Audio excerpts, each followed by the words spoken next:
За би танарт хэлье. Би энийг чаах ямар тэмцэл хийгээгүй.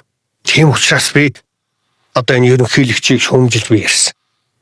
Тэгээд өнөөдөр Монголын ард түмэн маань хүчтэй дэмжиж байна. 126 дотороо залуу гишүүд өстой бүр энэ ямар ачаагүй юм бэ? Бүгдөө өөрт нь очиад гена китчих юм аа. Энэ залуу гишүүдэд ярих боломж өгье. Хүр дэргүүл боломжийг мань мэт нь аваад ах шиг байна. Залуу гишүүд нь бие үнэлж гин нам дамсан. Ямар ачаагүй юм бэ? Аимхаа хулчгаар тэгээ тохиураар нь хөдөлдөг. Залуу гишүүдэд би боломж өгч байна. Нэгдүгээр. Хоёрдугаар надад ямар ч хийсэн гэмтэрэг баг. Харин хэлж байгаа шүү дээ би. Тэдэнд авилгалтай тэмцэх газар байгаа. Тэд бол авилгалтай тэмцэх газар бол улс төрийн аллагын байгууллага болцсон гэж би хэлж байгаа шүү. Эний чинь тэгээд давтан яриад байвал өлег болно. Хөлсний сэтгүүл зүйн Монголд нэвтэрсэн. Тэгэхээр би та нарыг хэлээгүй шүү. Бас тэгээд алаад онвол одоо би яах ч хүлд.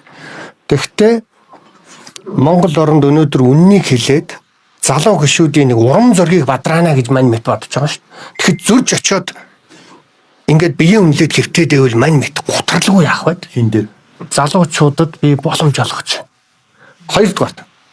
Миний өдөр хийсэн гэж яриад энэ та нар. За 186 айлыг Монголын үйлдвэрчний холбооны удирдах байхдаа би байранд оруулсан. Одоо бодоход энэ чи 19 жилийн өмнө би үйлдвэрчний холбооны ерөнхийлөгч болсон. За би товчхон хэлж.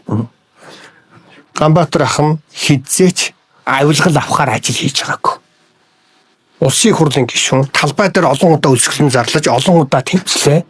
Сайд төрийн өмчийн компани дарга эсвэл хэн нэгний тавьдаг эсвэл хэн нэгний мөнгөн дээр гарын үсэг зурдаг ийм хүн авилгал авдаг болохоос биш төрийн бус байгууллага удирдахжсэн хүн төрийн бус байгууллагыг л удирдахжсэн гэсэн үг. Би маш энгийн товчхон ярьсан.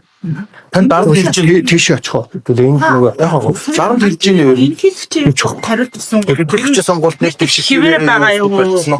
Танаа намаас бас хит хитэн сонирхолтой хിവэр байгаа юу? Намынхаа төлөвлөгч сонгуульд нэр төвшний альбэсээр илэрхийлсэн байгаа шүү дээ.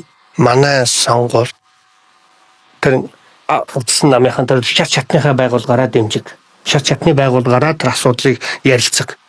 Над шиг хүн бол 20 жилийн өмнө, 10 жилийн өмнө, 5 жилийн өмнө, жилийн өмнө өнөөдөрч би Монгол хүмүүсийг сайхан амьдруулж Монгол орныг аврахад хизээд бэлэн. Миний байр суурь ойлгомжтой байна. Ер нь сүүлийн хаврын чуулган эхлээ. За ер нь намрын чуулган ч гэсэн одоо ус төржилт их байх шиг байна. Таа ч гэсэн одоо төдийлөн дуурхаа болчихсон. Дарамт шахал байна уу? Эсвэл одоо таны туслахыг хорж исэн ч гэдэм үү? За таны хэргийг одоо прокурор дээр байлгаад байгаа ч гэдэм үү? Ямар нэгэн байдлаар дарамт хэр их хэрж байна? Ямар ч хэрэг байхгүй. Тэр чинь захиалгат хэрэг үүсгээд яваад тэг гатцсан болов гэж бодож байна. Тэндээс юм олох юм байхгүй тэдэн. Зүгээр миний хувьд бол залуу гүшүүдэд боломж олгоё. Зүгээр би месчин боолов. Би гладиатор. Үргэлж тэгээд нэг юм хутаг барьцсан хэнийг залхах бэлэн хүний өөдөөс ард түмнийхээ төлөө ингээд дуурж яана гэж олон жил явлаа. Надад дэмжлэх хэрэгтэй. Намайг ойлгох хэрэгтэй. Тэгэд зөрөө залуучууд нь ингээд очиод бие өмлөд энэ бол харин ёстой гутрах асуудал. Олон залуучуудад би ярих сайхан тэмцэх боломж өгч байна гэж би бодож байгаа. За баярлалаа. Хин дээр оч.